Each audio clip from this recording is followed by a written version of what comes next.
We're fine. We're good.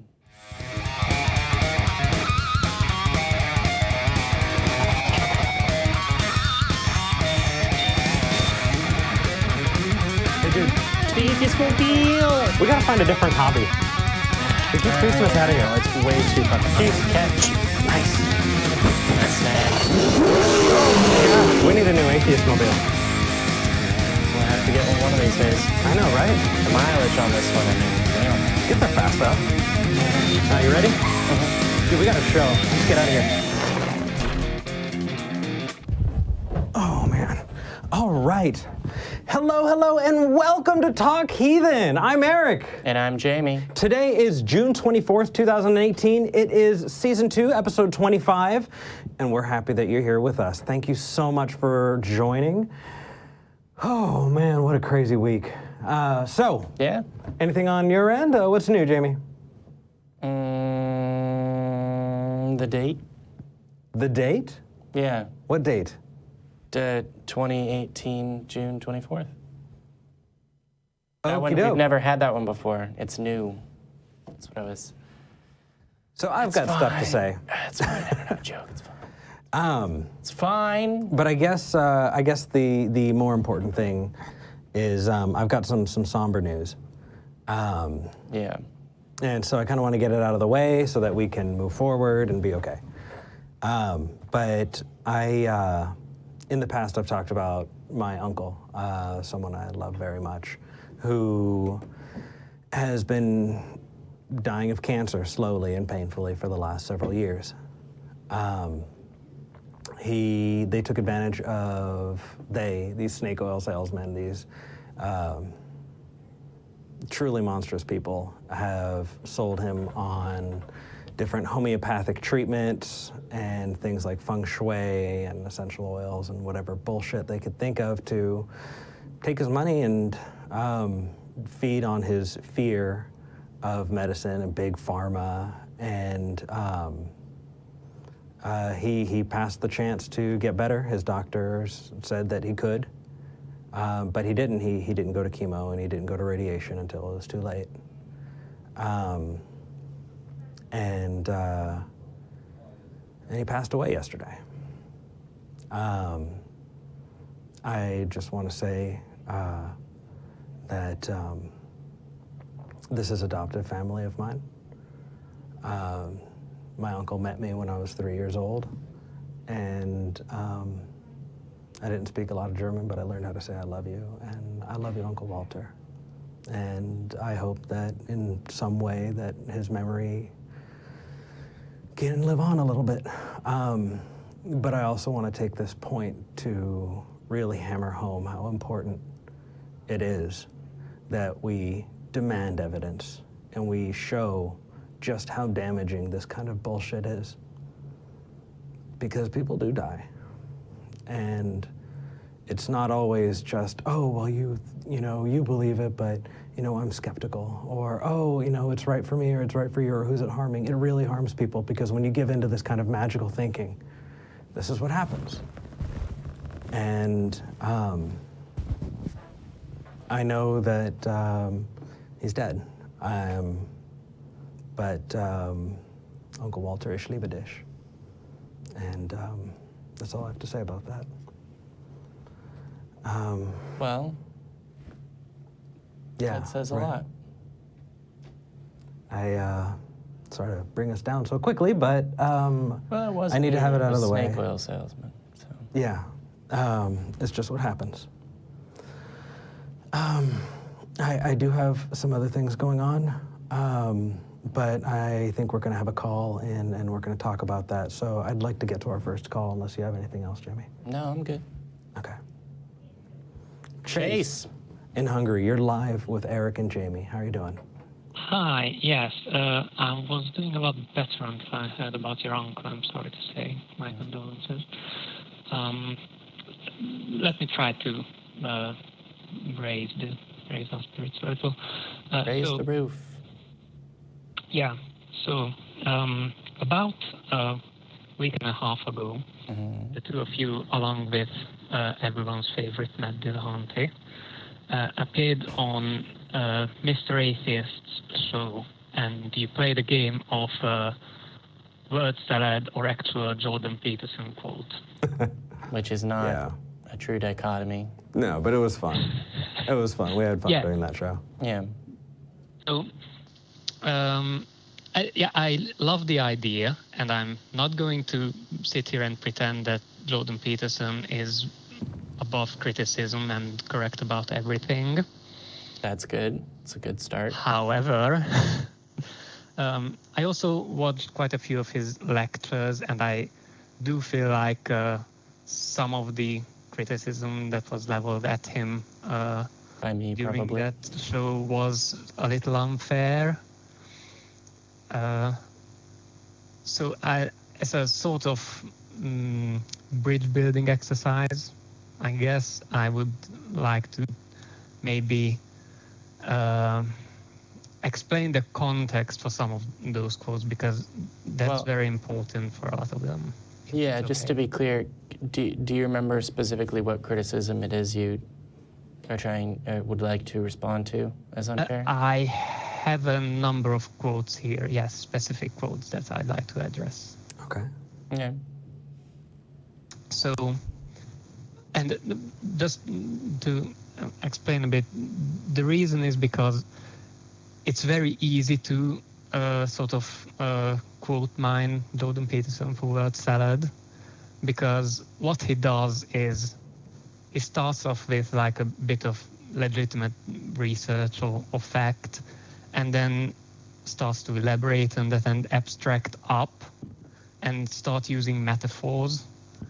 And in the end, after about, 10, 20 minutes, he'll try to boil it all down to a soundbite, but that soundbite is so loaded with meaning from the previous 10, 20 minutes by that point that, taken out of context, it basically is word salad. Mm-hmm. And I'm not trying to defend him for that, it's just something he does. Mm-hmm. But I feel like the argument that led up to the quote is still, if not correct, at least interesting and good for discussion. Yeah.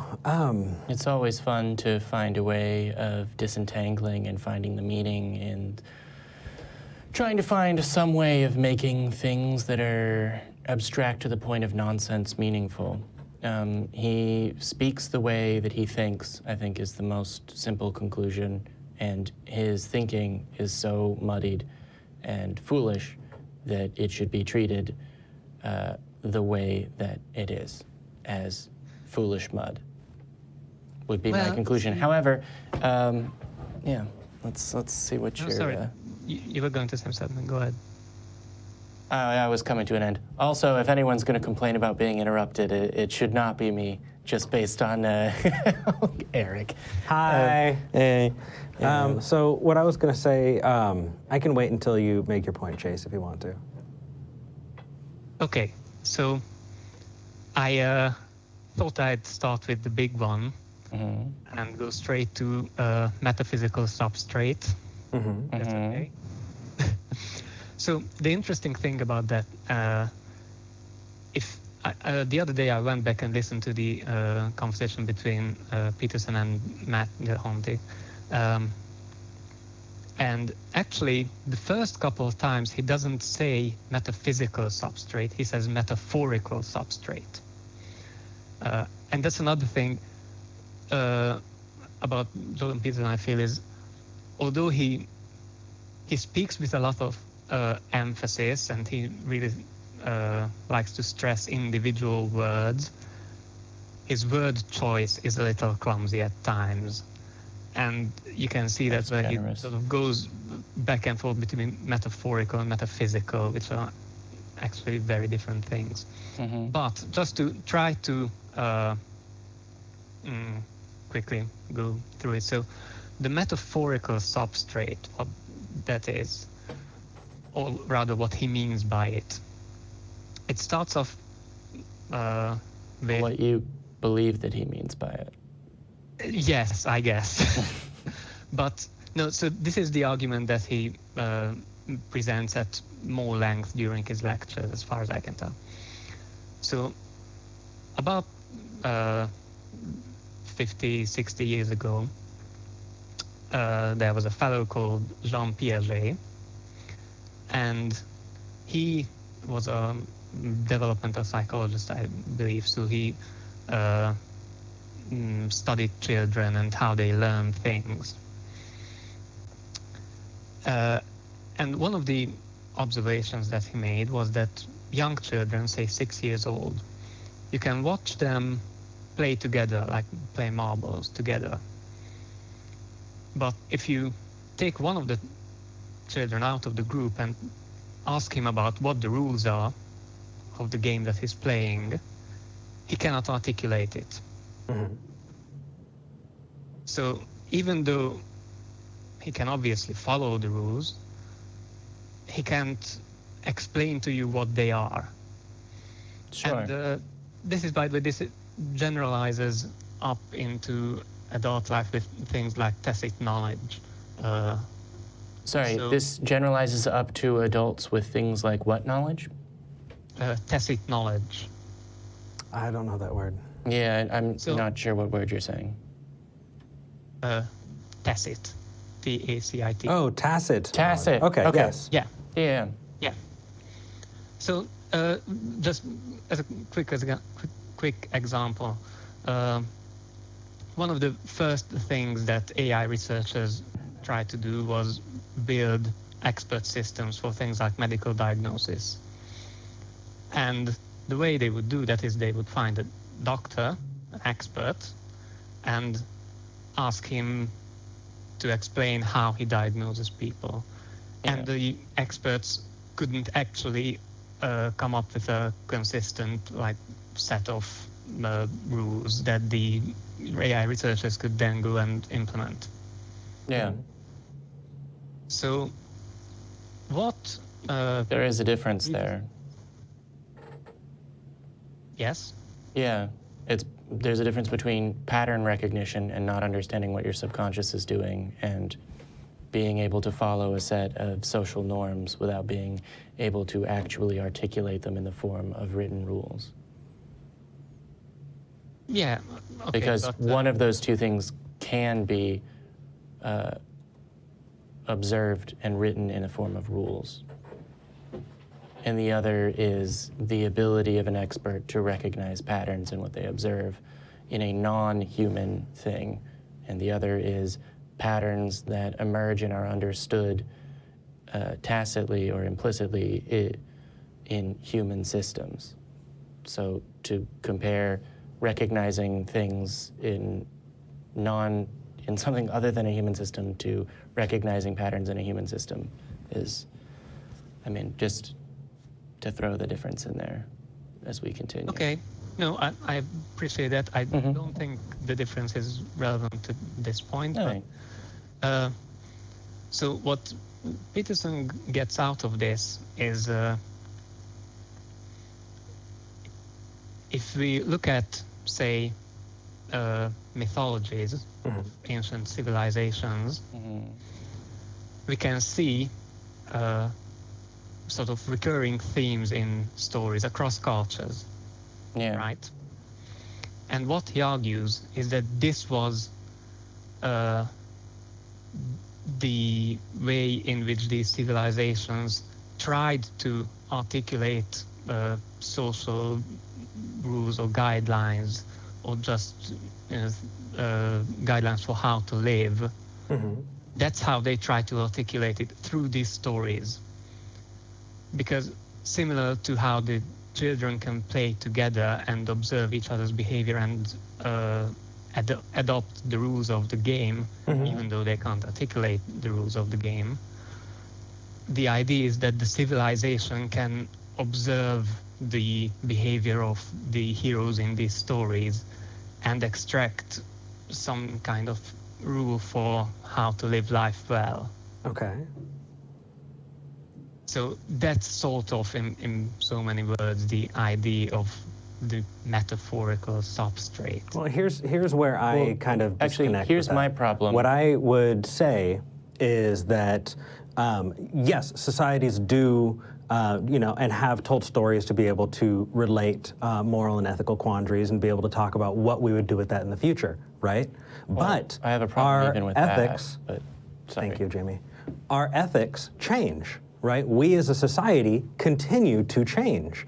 And as we change, we realize that some things are good, some things are bad, and we continue to evolve that way. And so when you talk about the underlying structure that people seem to follow when it comes to societies addressing moral issues, you find that we have these really strange hangers-on. We have these very interesting ideas that take a while until we have the wherewithal to question our environment. And so while you can say, yes, there is this thing, right? We can describe it. We can describe how those stories continue to move forward, right? All we have to do is look at our laws, because that is codifying or trying to codify our morality. I think that when you're looking at those things, that is tacit. You are looking at that tacitly and going, okay, what can we gain from that? What is to be gleaned? But is there a greater truth to it? Can we extract a greater truth from those things? Or is that something that we can rely on to be able to determine true things about the world that we're in? No, because that's reserved for exploration. That's reserved for us looking into it. And once we look into it, we describe it and we're able to test it and those kinds of things. That's how we get to knowledge. And so while you are implementing, while you're looking at that metaphorical substrate that a lot of our society is built on, you need to keep in mind that that is not a good source of reliable knowledge. And so when you plant things on that, it's shaky ground to begin with. Well, so I'd like to return the subject of the question in the one part to this in any way relating that criticism of Jordan Peterson is unfair. In response to your statement, I don't have a criticism of what you said. I have a criticism of the fact that Jordan Peterson has a phrase and has lectures and has failed to communicate any of the things that you just communicated, generally. If you're not in his classroom studying and attempting to interpret his unclear, failed communication, I'm not even persuaded that he has thoughts on the level that you just did. I'm impressed. Well, I would find your level of reasoning generally impressive. And I know that I can have this conversation, the conversation that we're about to have, with you. I don't know that I can have it on any intelligible level with Jordan Peterson because he continues to fail to communicate the kinds of things that you just communicated. That is my criticism of Jordan Peterson, is that he fails to do the thing that he implicitly tries to do. He fails to communicate, he fails to be a professor, he fails to teach effectively. You have succeeded in learning. That doesn't mean that he's succeeded in teaching. In direct criticism to the idea that there is a metaphysical or metaphorical substrate on which society is built, no, I don't think that that comes wholly from legends and myths that Jordan Peterson says are super great. I think that there's something either literally or metaphorically that can be drawn about Jordan Peterson's ability to think clearly from the fact that he slips back and forth between saying the word metaphorical and metaphysical, because I think that he has a very, very loose, if any, idea of what forms reality at all. So, sorry, if you want to talk more directly about Jordan Peterson and my criticism of him, we can do that, or we can have the more interesting conversation about no, because underlying ideas about. You said something very interesting just then, is that you think that you can have this reason. I mean, I don't know whether I can. Me, but not with Jordan Peterson or something to that effect. I said that I don't know that I can. It's quite possible that I'd find a way of doing that. So that's interesting because everything I just said is basically my retelling of what I heard Jordan Peterson say in his lectures. Okay. Yeah, and I've heard, just a second, because like I said, I'm not going to pretend that everything Peterson does or said is gospel or anything. You've called the right show.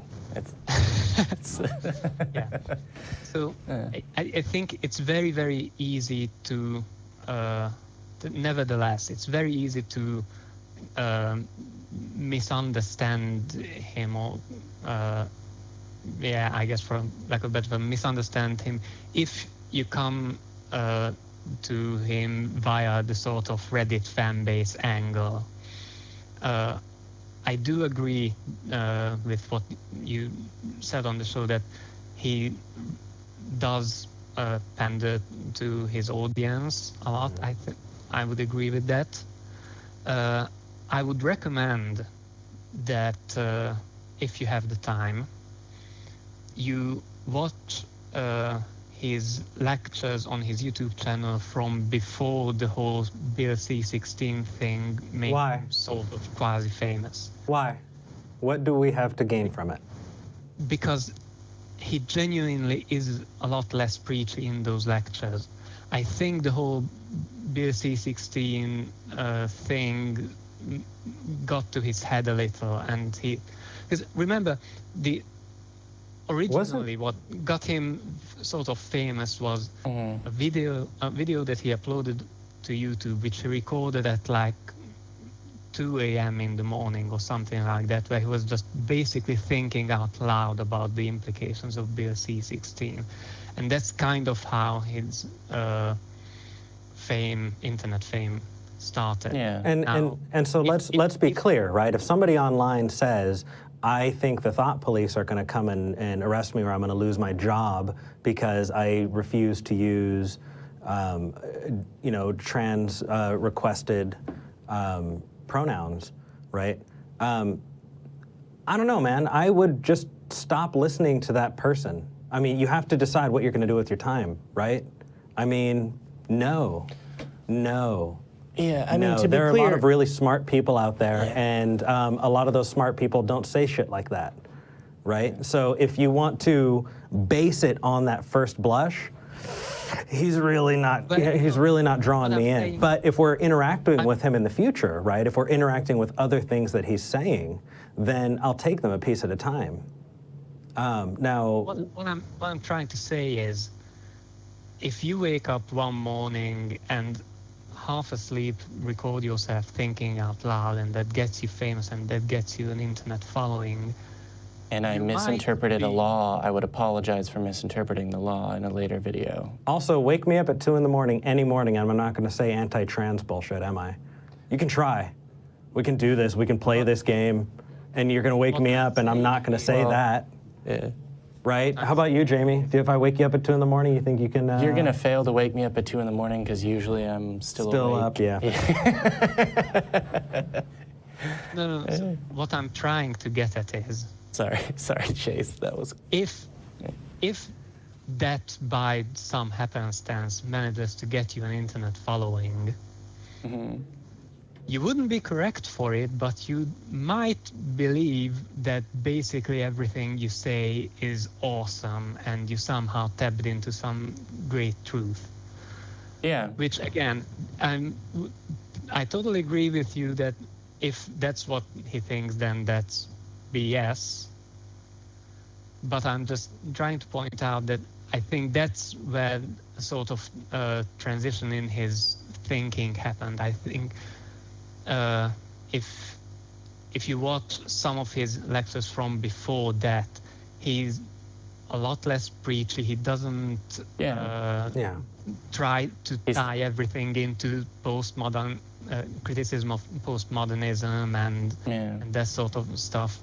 And now, if he wants to call in and talk about those things, we'd be happy to. I mean, I think one thing that I'd like to point out to you, Chase, is Talk Heathen is a format where we will take honest propositions, right? People will come to us, and it doesn't matter how outlandish it is. We are going to try and walk those things through so that people who are watching can see why some of those, propositions are fallacious.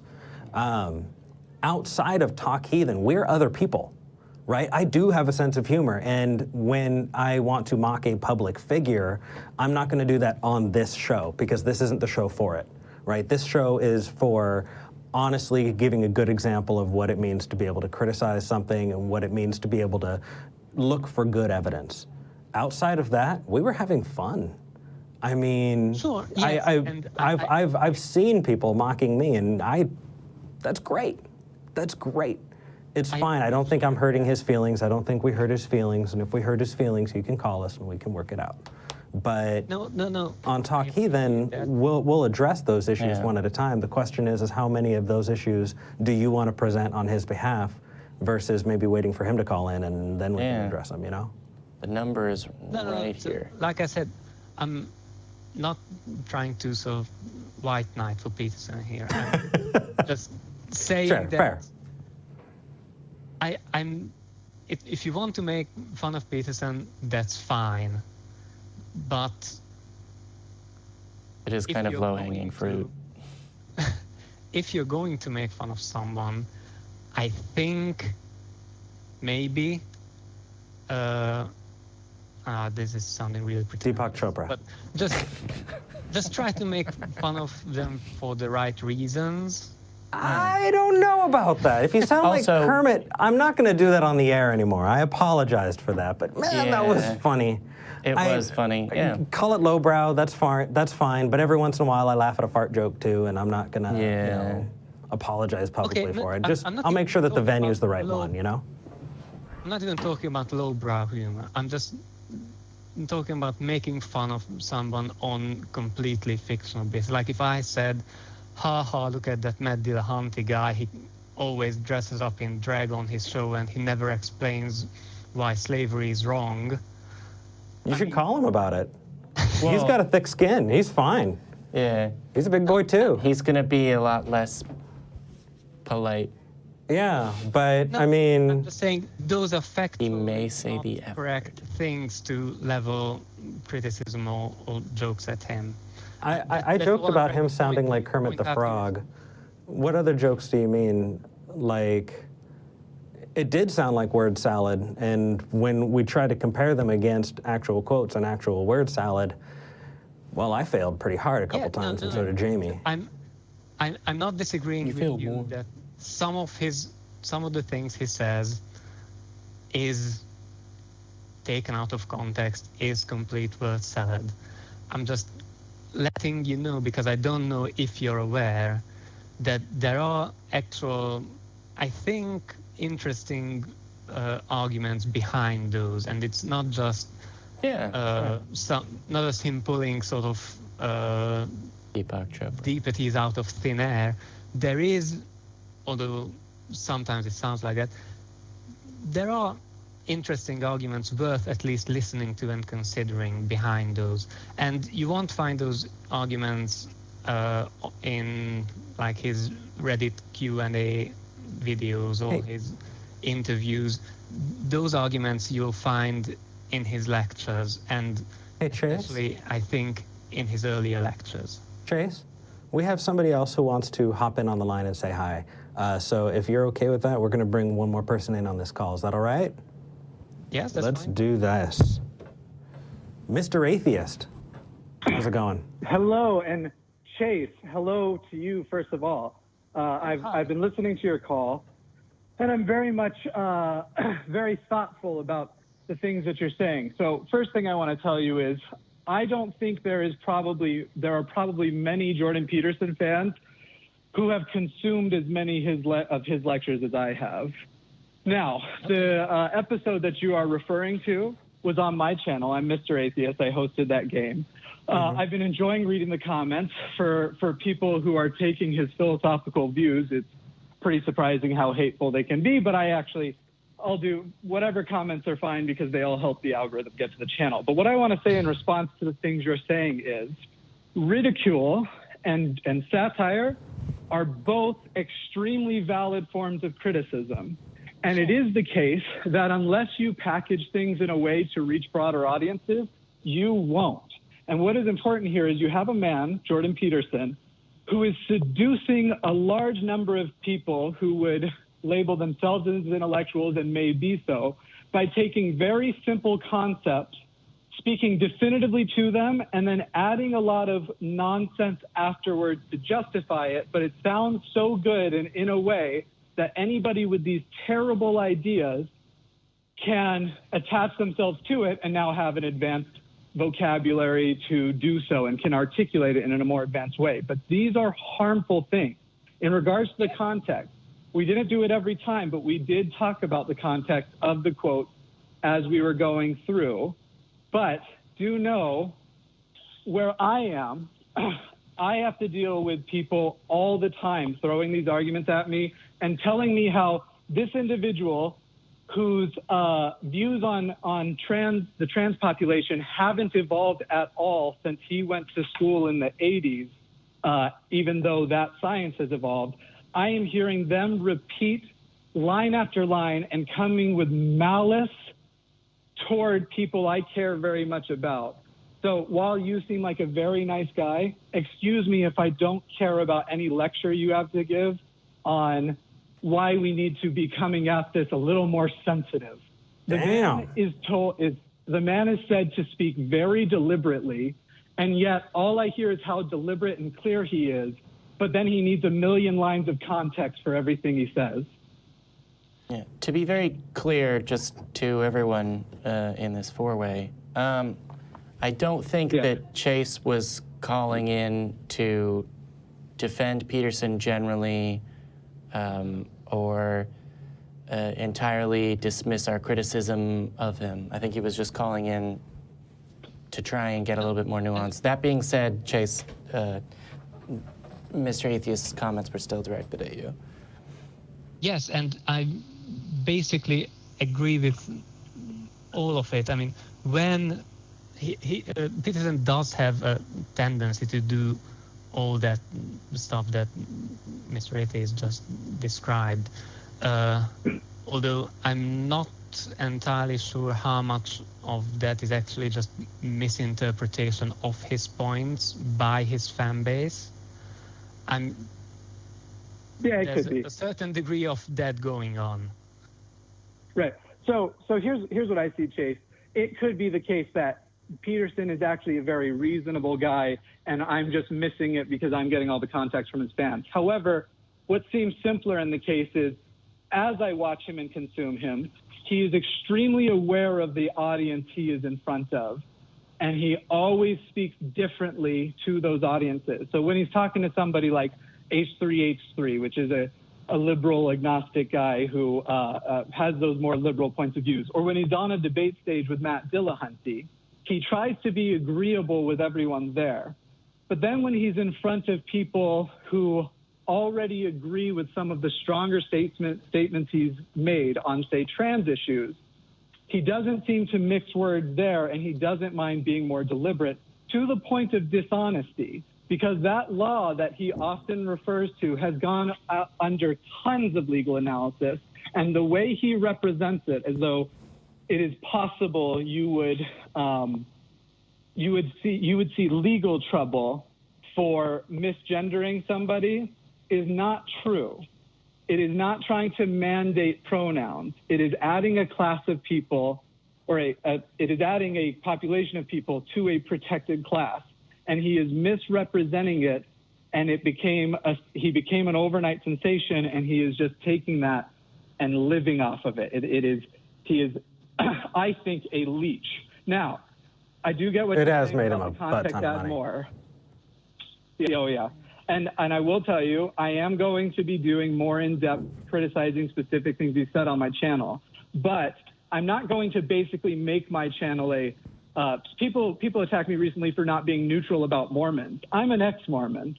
I know the crap that they do. I'm not going to be unbiased. I'm going to present with both cases the way I see it and the things that I think are being missed. So while I totally appreciate what you're saying, the channel that can present Jordan Peterson's side for him is his channel, and the thousands of other people who, which, I mean, his fan base is millions, but as far as YouTubers go, a large population of people who agree with him. Those are the guys to go to if you want to see his side. See, that's kind of what I'm saying, is that there's a sort of very binary thinking here. You're either on Peterson's side or you're not. Well, I think that that's not entirely our fault. I mean, to be clear, that's the way that, quote unquote, his quote unquote fan base has acted. I mean, getting around to things more directly related to what the show is designed to combat, the way that he has whipped up a fan base, talked entire nonsense, and then thrown out a couple of interesting ideas reminds me exactly of the way that politically charged and minded creationists do precisely the same thing. Let's have weird traditional values, talk a bunch of nonsense, get people to devote themselves to it, and then give me their money. What is the difference? And I'm not trying to defend that practice here. Cool. We are all agreed that that practice is bull. Then that said, Yes. I think we've given about a half hour to Jordan Peterson. I think I'm ready to get into some And for the religious record, stuff. Chase, you seem like a very nice guy. Could I just do one more thing with the three of you here? It'll take less than a minute, just to end it on a lighter note. Go for it. Shoot. You got a minute. Okay. I came across this quote, and it is this: "The key to life gives rise to positive truths." And I would like to ask the three of you, did Jordan Peterson say that, or was it a Jordan Peterson wisdom generator? And for that response, and for that answer, you can go to Mr. Atheist's channel. I don't want you to. He's let's do it. gonna tweet it out. Cliffhanger. Later, Jimmy. Take care, everybody. All right. That was fun, but I want to get to some atheism. Yeah, I know. I'm ready. You ready? Ruth Ann in Virginia. You're live with Eric and Jamie. How's it going? Hi, how are you? Hey, we're doing well. Doing marvelously. Yeah. Great. Can you hear me okay? We can hear you. We can hear you well. Yeah. What do you want to talk about? Okay, fantastic. So before I get into what I wanted to say, just really quick, I just want to echo what the gentleman earlier, and I feel like all of us are feeling. I just wanted to give my condolences, Eric, and really sorry to hear the story and that happened to your uncle. I'm a Christian, but despite that, I don't believe in people who take advantage of folks like that. And but not to get into what I believe, how that goes, but I don't support that. That's good. That is much more moral than the people who preyed on him, that's for sure. Now, I will say that if you say he's in a better place, that's probably going to be the most upsetting thing you could tell me. So please avoid that one. I'm not going to say that. Okay, good. Because I'm not going to get into that at all. So I wasn't going there. Okay, so, oh, man. Oh, I just wanted to say, so my name is Ruth Ann. Guess where that came from? Ruth Ann. Yeah.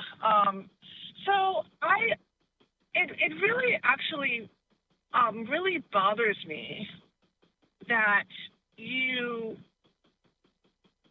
show and shows like your show and other atheists, like I have some atheist relatives, and other atheists try to kind of convince people not to follow God, not to be Christians, and convert them to the atheist faith instead of respecting what people believe. And one of the key arguments that I've never really listened to your show before, but I'll just say my atheist, I'll call him Mike, my atheist friend Mike says, one of the things he always says to me is he's like, you can't see God, you can't feel God, you've never talked to God. I have spoken to God. I have seen God. I have felt God. I speak to him every day. And I just don't think it's right of you all to invalidate my experiences. Well, no, we're not invalidating your experiences. And the reason that we do what we do is the same reason that people de-radicalized white supremacists or persuade people to vote a specific way. Beliefs matter. They inform actions.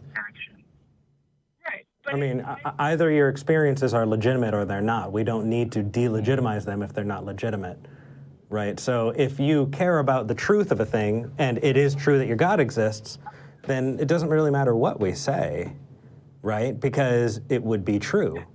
But if it's so upsetting that we would go through that, then it's worth having the conversation, isn't it? Yeah, well, I want to go back to what you said just a second ago. Okay, and then I actually want to ask you what you mean by the atheist faith, because that just blew my mind. Okay, I'll be happy to go over that. Okay, good. Great, but back to what you said about it doesn't matter what you say. It does matter what you say, because I'm just talking about you guys from, like, I think I listened to like maybe 15 minutes of a show, but what you guys are doing is you all are actually turning people against Jesus, well, God, and by having shows like this. And I mean, I don't come to your house and try to convince you to be a Christian. And okay, so this is what I would do. I don't believe in. Okay, hold on, Ruth Ann. Hold on. So you found our YouTube channel where people call in to us to talk to us, and you're comparing that to us going into your home and forcing a conversation on you. Is that right? Well, because that really doesn't add up, does it? Well, not exactly, because not even close.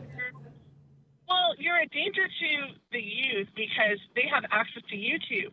And it really bothers me that, you know, one day my nieces and nephews, I don't have kids, but, you know, my nieces and nephews can come across this and start believing this stuff. And that's the problem, you know. It's just like...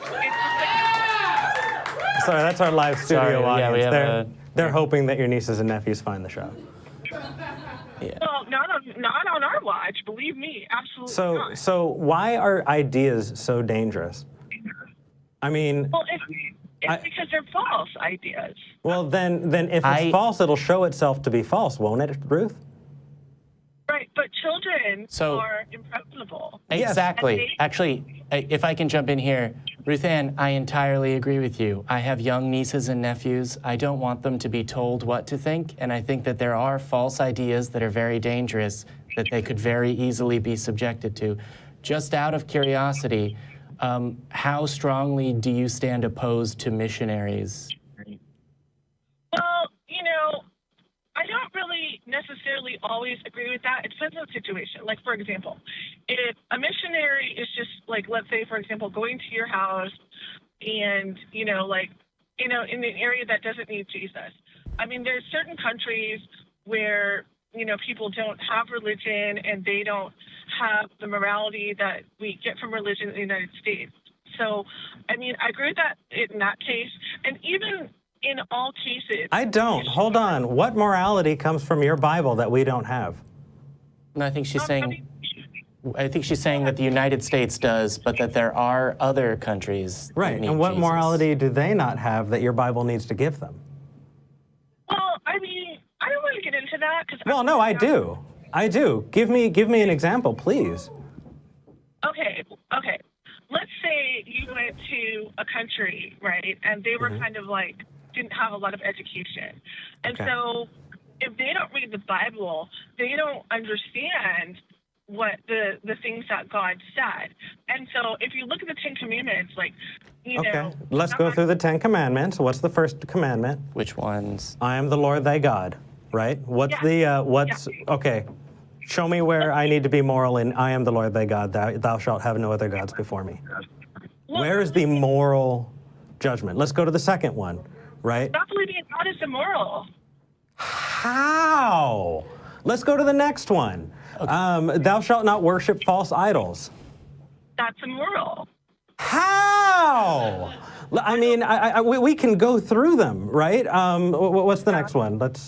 Well, it depends on which version you're... Yeah, I mean, we can, thou shalt not covet thy neighbor's wife. Thou shalt not have lust in your heart. What does that have to do with the way you behave towards other people? I don't care if you look at somebody. Just out of curiosity, when you're talking about the what is called the Law of Moses, but that in the Old Testament are described as instructions from God to his people on the correct way to behave, do you still believe that all of the instructions about the correct price to pay if your oxen breaks free and gores the oxen of your neighbor, like the correct payment in shekels, presumably that is also a moral instruction? I'd actually like to stick with the Ten Commandments, Jimmy, for just a little bit. Thank you. Sorry. Well, Okay, no. So you're right. the third Those commandment. ones are more sensible. And she brought up the clearly. commandments, so I'm going to go on the commandments. Third one, keep the Sabbath holy. Yes, I believe that you need to keep the Sabbath holy. Okay, and that is a moral pronouncement. Yes. Okay, what is immoral about that? If I have to work on a Sunday, right, so that I can put food in my mouth or keep a roof over my head, why is that immoral? Well, I think that God can make exceptions if it's Oh. as long as Can God make exceptions to all the other rules? No, not necessarily, but Just to this one. There's a lot of gray area. So let's stick with this one. So Okay, then let's go to the next one. Honor thy father and mother. No, I want to go back to the one where, can I answer your question? Yeah, go ahead. Okay. So, I'm sorry. So God, if you have to work on Saturday, because the Sabbath is Saturday, so if you have to work on Saturday, or if you have to work on Sunday, as long as you have a day and you keep it, as long as you have a day that you set aside, that's fine. Just as a quick side note, so to you, the Sabbath just means to keep the Sabbath holy just means 1 out of every 7 days. It doesn't matter which. Because that's not what's in the book. That's your own take on a thing. Well, no, that's your take on it, though. No. I'm asking because at one point you just said, sorry, I didn't want this to be contentious and I didn't want to interrupt your flow, but what you said was, so if it's Saturday or Sunday, because that was going to be my question, is which day is the Sabbath, and are changing the rules as the early church did because they didn't want to be associated with Jews, moral or immoral, but does it matter which day of the week? No, it doesn't matter which day. I was just saying that because that's what it was originally. I mean, the context changed, right? So to be clear, we can change the law then? Yes. Okay. I can change that. Not me, for you. Sorry, can you repeat that? I didn't quite hear what you... I said God can change it. Okay. Not me. I'm not... So you believe that God, one, changed which day was the Sabbath from Saturday to Sunday, and then two, at some point, changed it so it's okay that it's any day. But none of that's in the book. It's just your take on it. Where is it that's communicated from God? Yeah, I do believe that. I do believe that God, I believe that God makes exceptions and that things, because for example, all the laws. Why? All the laws back in the day of Moses, God doesn't come down and, destroy New York, for example, because people aren't following the laws. Like, he destroyed the whole world with the flood, but he doesn't come back and do that anymore because the contexts are different. Should he have done that in the first place, Ruth? I mean, I believe that. Well, I believe that God. I, as a person, cannot understand and don't question God's reasoning. But you can understand his law. Yeah, and personally, I think what you're leading into, Ruth, is a cop-out. Because just because I don't understand, I'm still right. That's basically what you're saying. I don't understand it, but I'm still right and you're still wrong. That doesn't follow. But let's go to the next commandment. I want to go to the next commandment. Okay. Okay. Honor thy father and mother. So tell me about why it would be immoral not to honor thy father and mother. I'll give you an example, right? Abraham took his son Isaac to murder him on a cliff because he heard voices in his head. Yeah. Right? Would you think that it's an okay thing for children to be totally cool with their parents murdering them or slaughtering them? Well, the child's not going to be okay with it. The child's not going to be, or would you be okay with it? I mean, no. Why? I wouldn't be okay with it. But it's because I'm not that strong enough to be able to go through something like that. That's gross. If God told me that I had to, let's say, murder like 25 people, I wouldn't be able to do that. No, I'm not. No, and that's because you're a better person than that, Ruth. You're a better person than that. because you're talking about a book that was written over 2,000 years ago, especially when we're talking about the Old Testament, over 2,000 years ago by Bronze Age goat herders. At the time, it was necessary.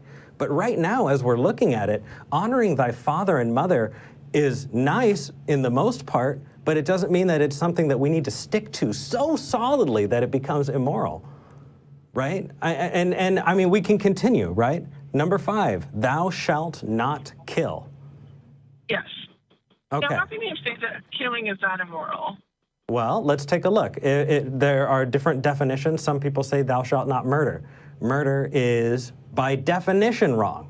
I don't need a Bible to have a definitionally wrong thing happen. I can say murder is wrong.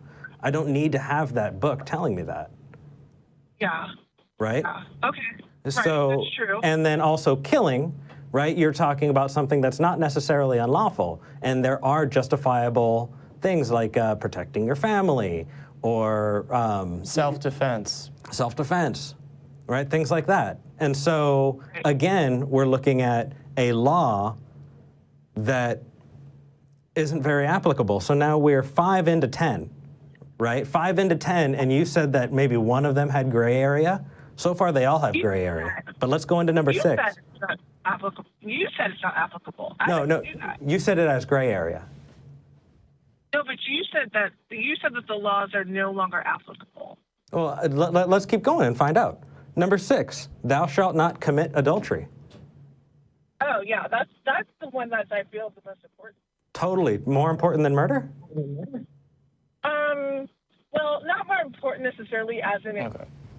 Well, okay, let's just put it this way. Okay. All sins are the same through God, right? However, No. I would say that to keep order, that yes, it is more important not to have people murdering each other in this country, right? Okay, but I will say that much.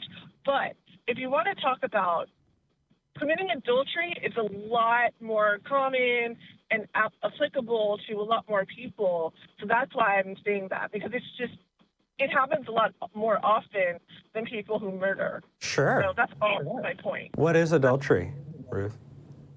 It's cheating on your husband or wife. It's fornicating. What's fornicating?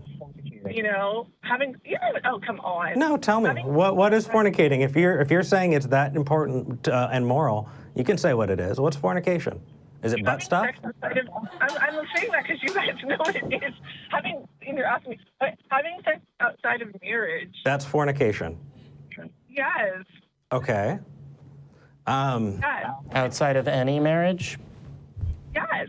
What about Okay. gay marriage? Oh, I'm not going to gay marriage. No. I think that's wise. To be clear, we're not forcing you to get gay married right now. Yeah. You don't have to get gay married. We're just asking because I want to get to, is it only marriages consecrated in what you would see as a legitimate church? Well, we know that. Well, we know. Yes. I'm just going to leave it at that. Yes. Okay, so interfaith marriages and marriages under the Islamic Sharia, presumably the people that are in those marriages having sex are committing adultery. Yes. Okay, so there's a loving Muslim couple. They've been married for 35 years. They live in this country, etc. When they have 3 children, they've committed adultery at least 3 times, is what you're saying? So let's back up for a second. I want to say that I don't have I'm not against Muslims or I don't have Islamophobia or hate in my heart. Okay. I don't believe that you have hate in your heart, but for you to say that you're not against Muslims is disingenuous in your mind, because presumably you would like everyone to be led to Christ, and a person being a Muslim is them preventing themselves from being led to Christ, is it not? And it's not me that says that, it's God that says that. No, you're saying it you're right saying that now. to us. Yeah. You may believe that you're transmitting the word of God. Yeah, but we're talking to you. Yeah. Okay, so what Ruth Ann says, then, I am following the Bible, following what God said. Yes. And You are saying what the Word of God is. And we're saying that those are not really great rules, but let's move to the next one. Teaching men at the moment as well. But let's see. Thou shalt not steal. Well, yeah, stealing is immoral. Can you think of a moral time when it would be correct to steal? No. No? Have you ever seen Les Mis? Jean Valjean stole a loaf of bread to feed his starving family.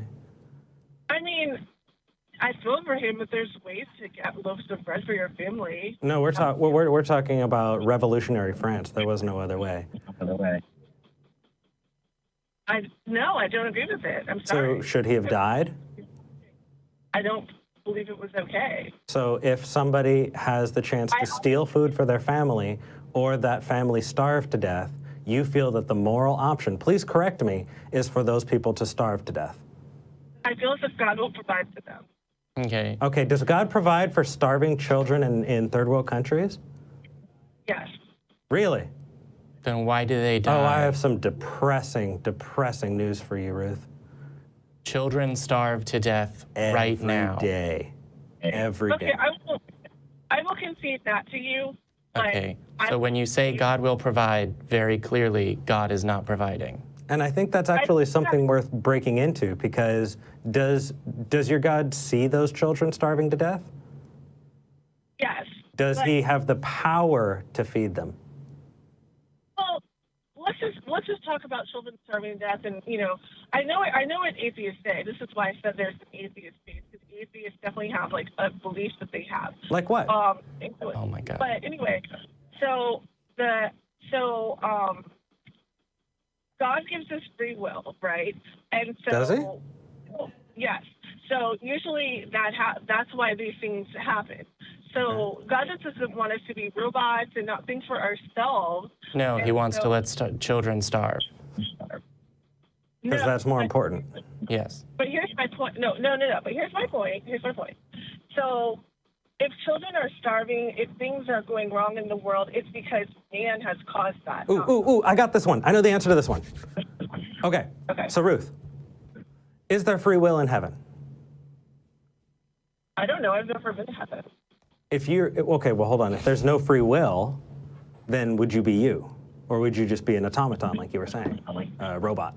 Yeah, I mean, I wouldn't be me, but I don't know what's in heaven. You wouldn't be you in heaven. So when you die, what makes you think you're going to heaven at all? No, wait, I didn't say that there wasn't free will in heaven. I said I don't know if there is, because I don't know what's going to happen in heaven exactly. Okay. If you don't have free will, the way you're defining it, would you be you? Would you continue to be Ruth Ann, or would you be converted to some kind of robot? Because at that point, I can say Ruth Ann ceases to exist at the point that she dies, and a robot is added to heaven, right? No, I would still be me. Okay, so if you'd still be you, so you'd still have some kind of sentience, some kind of free will, maybe? No, I don't think so, because I think that, okay, see, I don't like the way you're defining it, though. I think that once you go to heaven, there is no sin. No. I get that. But I'm saying that if there is free will in heaven, and let's face it, Satan turned against God, and I don't think God wanted that, so I would consider that a free choice, right? I think that you choose, right? I mean, at least as far as I've been told, so please correct me if I'm wrong, but when you go to heaven, aren't you choosing to worship God forever and ever and all that good stuff? Amen. I might be wrong. Yes, and I mean, but why would you not want to? I mean, God brought you to heaven. God brought you to a beautiful place. And God killed tens of thousands of babies. I really think that God's got a lot to answer for. But let's talk about that. If you are choosing, then you have free will. And if there is free will in heaven and no evil, that means your God can create a heaven or a place at all where there's both free will and no babies dying. So why would God do that? Why would God create such evil here? Why would God wait to do that? Yeah, because if you can have free will, I mean, wouldn't it be bad enough if you stub your toe, right? Why does there have to be cancer, right? Wouldn't it be bad enough if you sprained an ankle? Why do you have to have leeches that eat your eyeballs and shit like that? Weird stuff all over the world that's horrifying flesh-eating bacteria and diseases where people's insides melt away. I mean, that's a little much, isn't it? I mean, I don't know why God has made I don't. Okay, but it's not up to me to understand that, you know. So to be clear, you don't know God's reasoning, but you know that it's there, and you know that this is God's will, and you know that this is good. I'm just checking here. Are the things that I'm saying accurate? Oh, the things you're saying are correct. Can I just add something really quick to Sure. just tell you how I know that there is a God, because that was originally why I was calling. Okay. And all of this is connected, actually, so I'm glad we went down this path, and I appreciate that. Oh, good. So you say, you know, you're asking me, how do I know this is God? How do I know this and that or whatever? By the way, I don't think that you're reading out of the King James Version, so I don't know. Anyway, Ruth, you don't know me at all. I have read King James, I've read NIV, and I've read ESV. If you really want to go into that, we can. Let me know which version. No, I was saying you weren't just reading out of the King James Version when you were reading the commandments. But anyway, right. So back to what I was saying. So I have had conversations with God in my dream. And I remember, like, when I was about 6, 7 years old, maybe a little bit older, I can't remember. But, and this was like 20 years ago. So I was doubting God, and I don't know, I just kind of lost my way, and I don't know. But anyway, I prayed to God, and I said, God, please send me a sign that you are you, that you exist, that you are the loving God that I want to believe that you are, right? And that same night, I had a dream, and God actually appeared to me in this dream, and he told me, well, I don't want to get into all of it because it's personal, but he talked to me about some things that really gave me comfort. And why would that happen? And then, you know... Because you were thinking about it, Ruth. Yeah, because you had a dream. And because how can you show us that that dream was true? Yeah. Okay, I can't show you because it's my personal relationship with God. No, it's your personal memory and it's your personal dream. It's your dream. But you can having a relationship with a dream is kind of weird to say, right?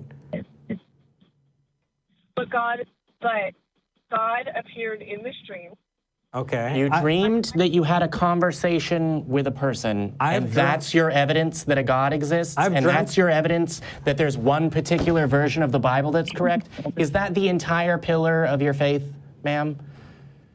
No. I've had lots of dreams about it, actually.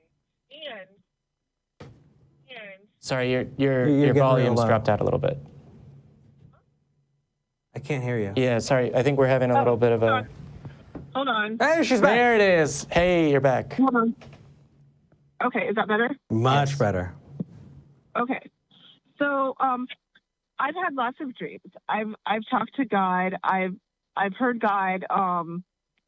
And not to get into all of that, but I could give you so many examples. And whenever I ask God for something, he sends me a sign. And I just don't think that could be a coincidence. And I mean, I know that you guys don't believe in God or whatever, but I mean, I feel as if you have these same experiences as I have, that you would believe in God.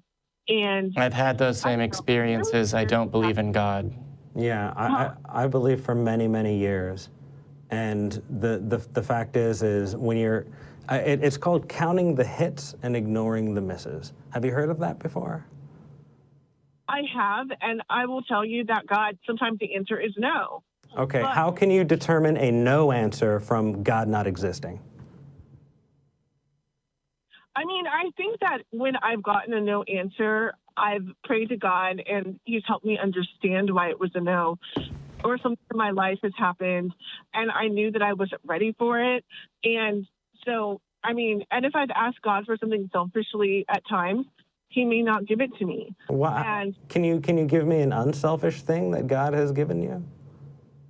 an unselfish thing that God has given me. Yeah, I mean, I want to know how these miracles work. I want to know how God responds to you. And is it the same way? Do you wake up and there's a feather on your pillow every time that God visits? Is there something physical, tangible, anything that can tell you that, oh, this was different from a dream? I mean, I want to know why you're giving credence to these dreams when they can just be dreams.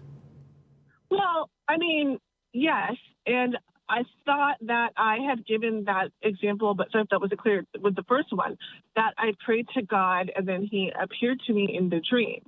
So I think that is that God showed me that he was God, that he was hearing and answering my prayer.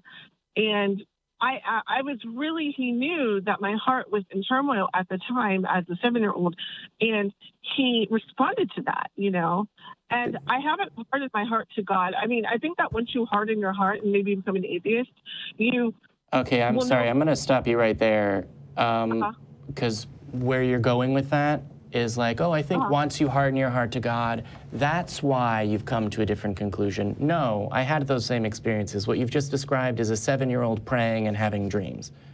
If you do a little bit of research into humans finding patterns and how we're pattern-seeking creatures and humans having dreams, and you approach this with a critical mind, I think you might come to a different conclusion. If you don't harden your mind to reality, I think you might see that what you attribute to God is you being human. Right, but you can't use that. You can't use science to explain God because it's just science is a process of examining the world critically. If what you've just said is equivalent to saying you can't look at the world, you can't try and understand the world to try and understand God. That's what that sentence means. But I understand what you're saying, but I mean, I guess I just have such a different mindset. Like I agree. Ruth, you have a different epistemology. Can I explain epistemology to you? Sure. Yeah. Sure. Your epistemology is your toolbox.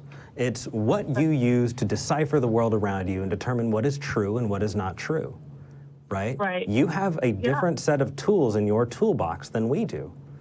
And because of that, you come to different answers about what you hold as true in the world around you. Yeah. And so what we're saying is that toolbox, those tools, should be useful everywhere you go.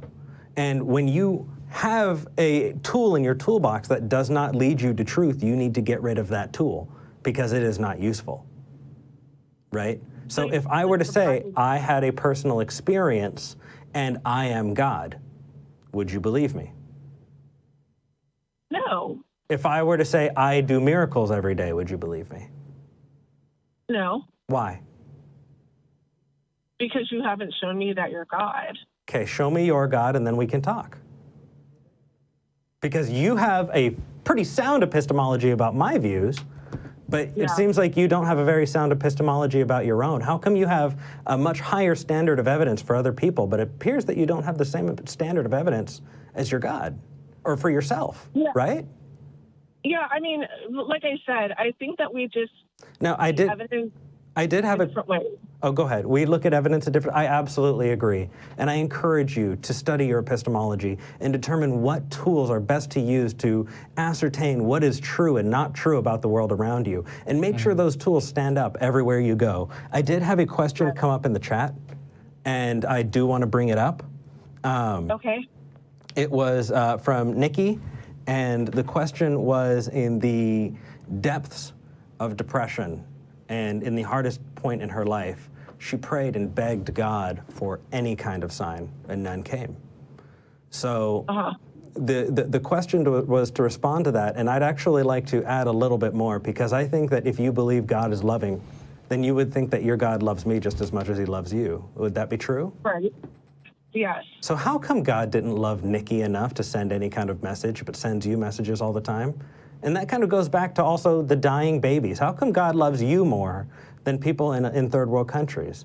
Well, here, let her get one the questions at a time. Yeah.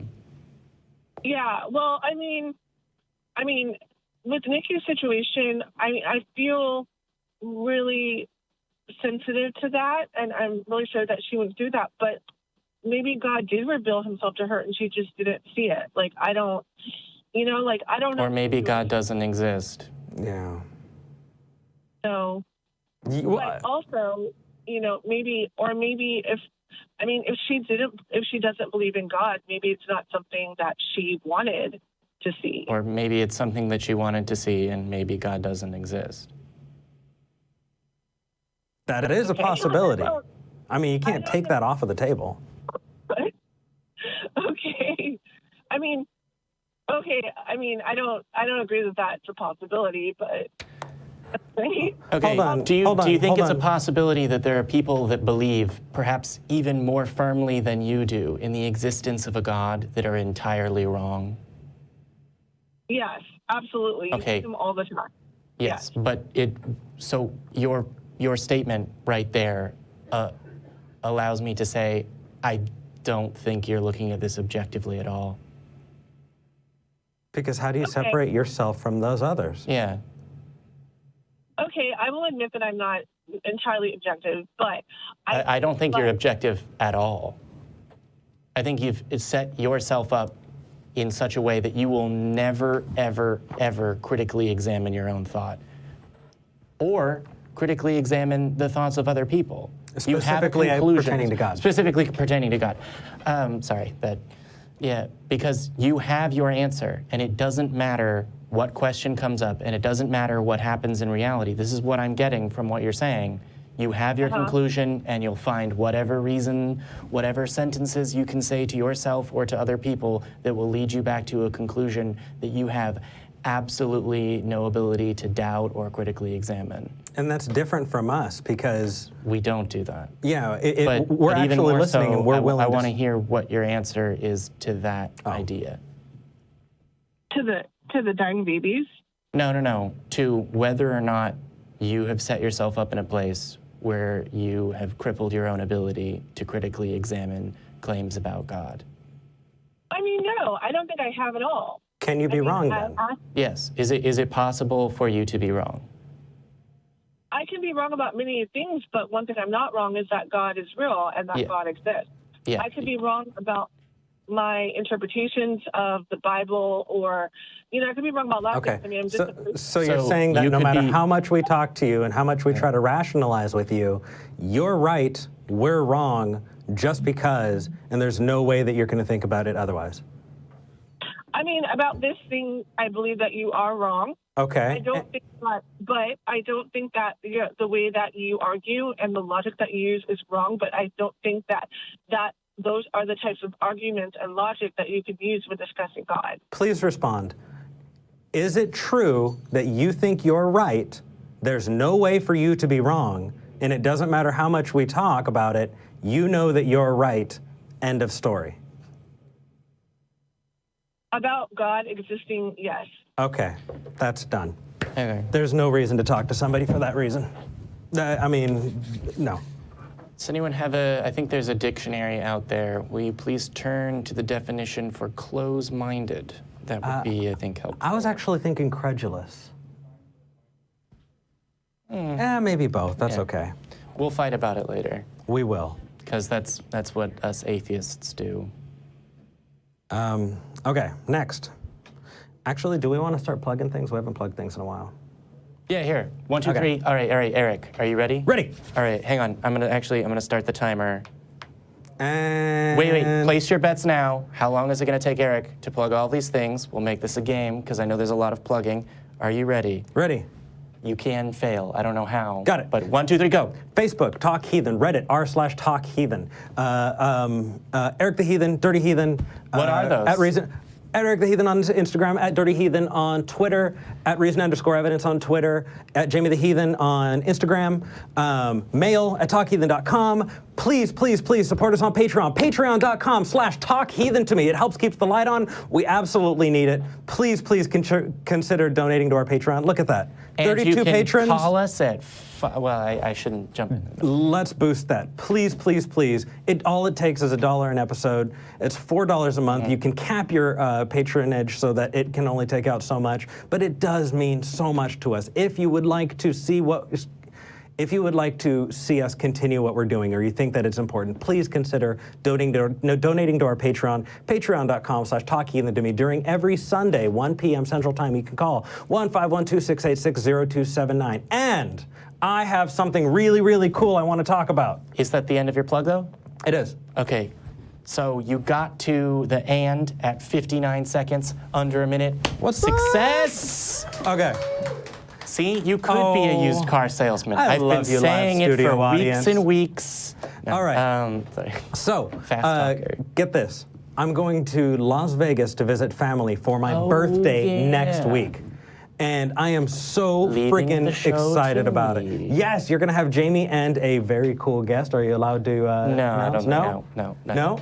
All right. It's Well, a surprise. I would love to see you in Vegas because Las Vegas Atheists are going to have a meet and greet, and I'm really, really excited. We actually pulled a screenshot of the meetup. Eric Murphy, Talk Heathen, meet and greet from Las Vegas Atheists. So, if you are in the area or you can make it on Saturday, June 30th, please come by, say hi. I want to meet you. This is my birthday, and I want to see people who are fans of the show. I want to get to know you and have a drink with you and just have a good time. So please, please, if you're in Vegas or anywhere around the area and you want to come out and come say hi, please do so. I cannot wait to meet you. Yes, and if you're not there, then you can't see Eric topless. Topless Eric not guaranteed. But if you're not there, it's guaranteed that you won't. So, I don't know. We went downtown once and you took your shirt off. We did. So it's possible. I did. What I do on happens in occasion. Vegas doesn't get posted on YouTube, so you have to show up live. That's right, motherfuckers. All They right. should change their. Mine's better. I want to move to the next caller. Skyler in Fayetteville. You're live with Eric and Jamie. How are you doing? I'm doing pretty well today. That's good to hear. Nice rainstorm cooled everything off up here. Nice. What do you want to call in about, Skyler? Well, I think what you brought up with what you said about your uncle was a very good point. And I believe I saw your message in the chat encouraging me to call as well. And I think this is a good time to bring up, I believe Chelsea brought up things like grief without belief. And Grief beyond belief. Yeah. beyond belief, yes. Like, I mean, I'm an atheist too, of course, and I've called in a couple of times about a couple of things. And I think that when you grieve without having a God, it is a little rougher, but what it is that you're not holding on to some hope, some fake belief that there's something there that gives you that holds your hopes way, way high, that maybe, just maybe, they're somewhere else and not in pain, and that you'll get to meet them again. And I think that that's way more damaging than with believing that they're just no longer in pain and that was the end of their life. It postpones grief. Yeah, it's hurtful to me to hear that he passed the way he did because people fed him such damaging things. Such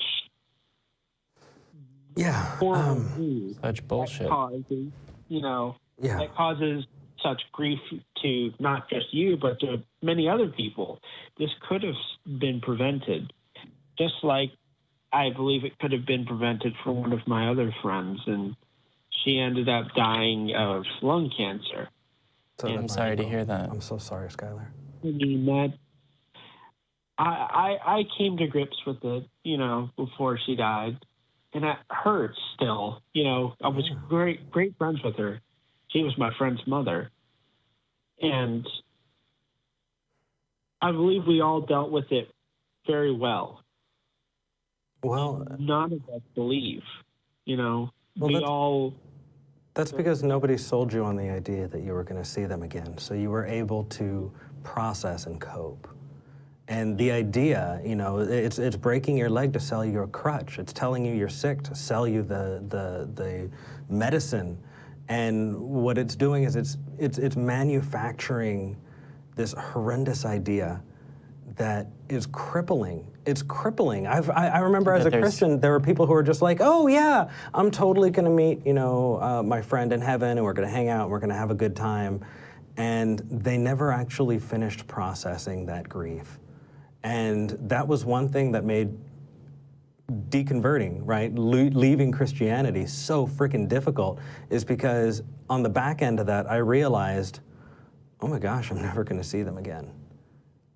And we get emails all the time from people who are dealing with that. And I think that if you are dealing with that, if you are in depression, or if you're having a hard time, if you want someone to talk to, please check out Grief Beyond Belief. Please check out the Secular Therapy Project. Call the Hotline Project from Recovering from Religion.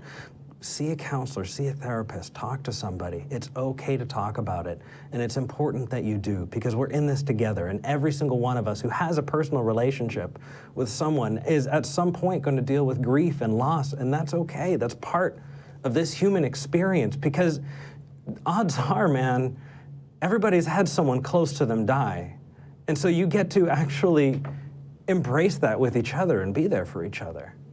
It's important. Very. And getting to know that I get to be here with people that I love, right?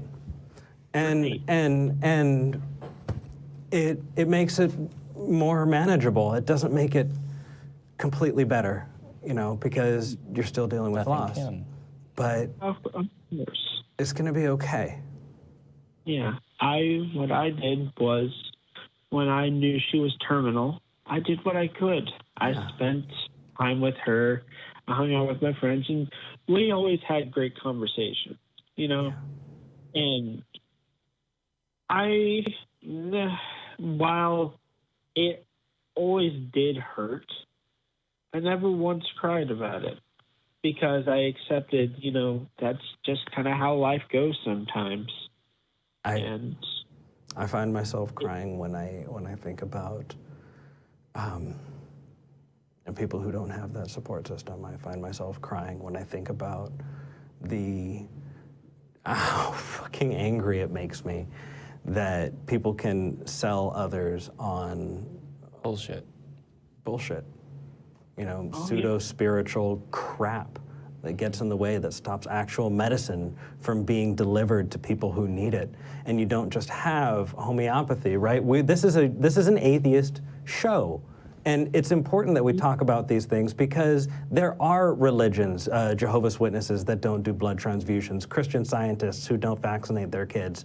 You do have people who subjugate children to possible horrendous diseases. I mean, shit, look at polio, right? It's horrendous. And people are preventing their children from getting the measles, mumps, rubella vaccines? Right? Yeah. and it's this magical thinking that leads to other people. My uncle's not the last person who's gonna die because of this bullshit, right? We're gonna see other people do it, and until we decide, hey, guess what? It's not just your fucking opinion, right? Yeah.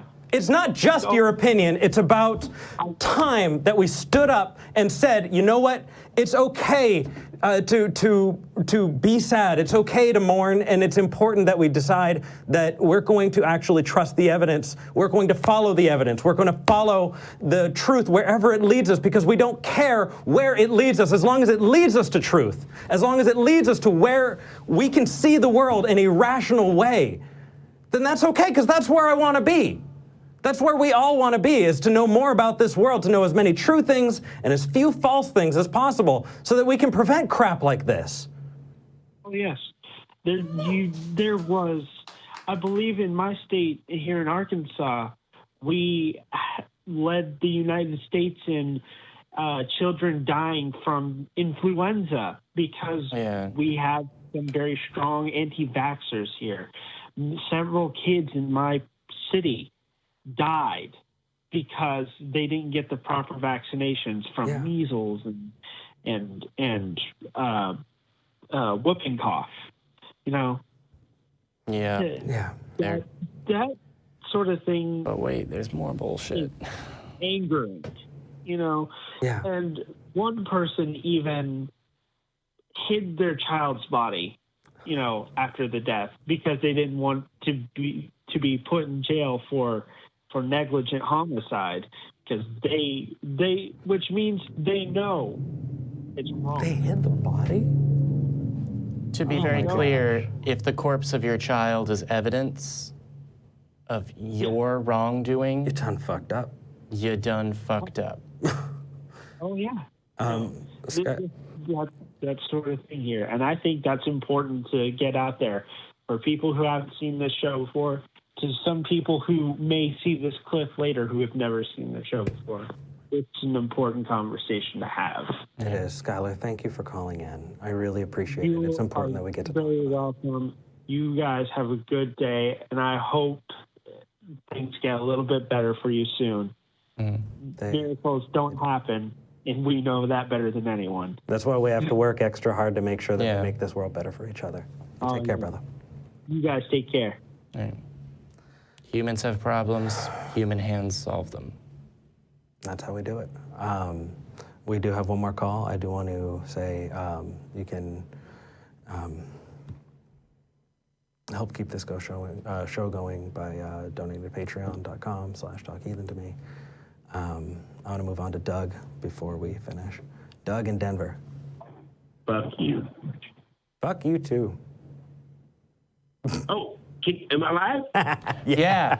Oh, for a split second, I was like, well, wow, we're going to have it, because it calls in, it said you were an atheist, and it gave you a topic. And for a second, I thought our last call was going to be a prank call or just like a hate caller that just called in to say, fuck you, and then hang up. Which, by the way, would be amazing. Wow. All right.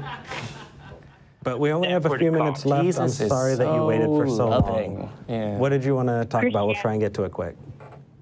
Whole history of killing children, so nothing's really changed. Nah. It's okay to Dash kill your your children. baby's Don't worry heads about it. against the rocks. Yeah. And I hate it. And I'm ready to beat up God. And for your caller, the girl, what's the God count up in monotheism now? We're at like 270 million gods in the United States now, ain't we? Everybody's got we got, what, 90% Christianity in the United States, 300 million? No, less than 70 now. million. We're We have more gods than the Hindus, but we're monotheistic. God does exist, is a prick. He's an evil, self-centered, jealous, envious prick. He kills children. He rains down horror and death on anybody that he chooses. And Agreed. I mean, for your last caller, I I have dreams. Yeah. I must quote Mr. Hitchens. Tell Matt Delhoney I love that guy. I can listen to him every day, and I learn something every time. But to quote the great Omar Khayyam, and do you think that under such a shoe, a maggot-minded, star-fanatic crew, that God would reveal a secret and deny it me? Well, what matters it? Believe that too. She has no more evidence or no more proof of anything in the Bible ever been read. The only place that Jesus ever existed was in the minds of gullible, brainwashed people. And you boys, you fellers know that better than I do. You could not sell that to an 18-year-old educated child anywhere in the world. And that's the reason I called. Well, thank you. These vacation schools, these Bible camps, they advertise ice cream, the pizza, horseback riding, volleyball, swimming. And the promise of eternal life ain't good enough. Yeah. We have to trick these kids to come in here, and then what's it really? We do. In the interest of time, Doug, we do want to respond to it. So I would say, just as I'll try and keep my response pithy. It's not enough to promise them that, if they go through and do all of these basically chores, then they'll get eternal life. They're teenagers, so they want something more. And I actually taught Vacation Bible School. I was there. I was there. I was that person. I was that person having fun and teaching. 5 and 7-year-old kids to come. Well, because at the You time, sell that shit. yeah. They love it. And do you think that is more evil? I cannot think of a more evil thing than to lie to children, to promise them ice cream and cotton candy. Well, we gave them ice popcorn, cream. movie. We gave them ice cream. We could not promise them eternal life, though, as much as we thought we could. And it took time. It took time. You have to sell them. You have to convince them that they're evil, they're corrupt, they're going to live and die a torture, horrible eternity in a terrible, horrible place. Yep. Just to get them to listen to it. That is the most evil of anything I can think of. I agree. Who can lie? I couldn't. Doug, with that, we're going to end we're running the show. out of time. Also, we are humans, so we love to be told that we're right. But all right, Doug. Congratulations on the big show. Tell Matt, keep it rolling. We're with you. Will do. Take care, buddy. All right. So never thought I'd have to force a wrap-up call on someone that agreed with us so fervently. It's about time. I do want to say we have an amazing studio audience. Yeah. Thank you all so much for coming out. If you are going to be in Vegas next week, Saturday the 30th, you better come out and say hi. I'm really excited to meet you. And you know what? I'm actually going to take my shirt off for the after show is what I'm going to do. If you're here next week, tune in next week because Jamie's going to have an amazing guest. We're really, really excited about it. And my guest is Jesus. We're getting love in the comments. I can't wait to meet everybody who's come here. And can we get some love rings up? Oh yeah. So, for those people who don't believe, welcome. You've got a community. Give us a call. Hit us up on the internet. And for those people who do, we don't hate you. We just think you're wrong. Oh my gosh, you did it! Yes! And recognize the damage that your bullshit does. Just do it. All right. Fine. I'm so happy.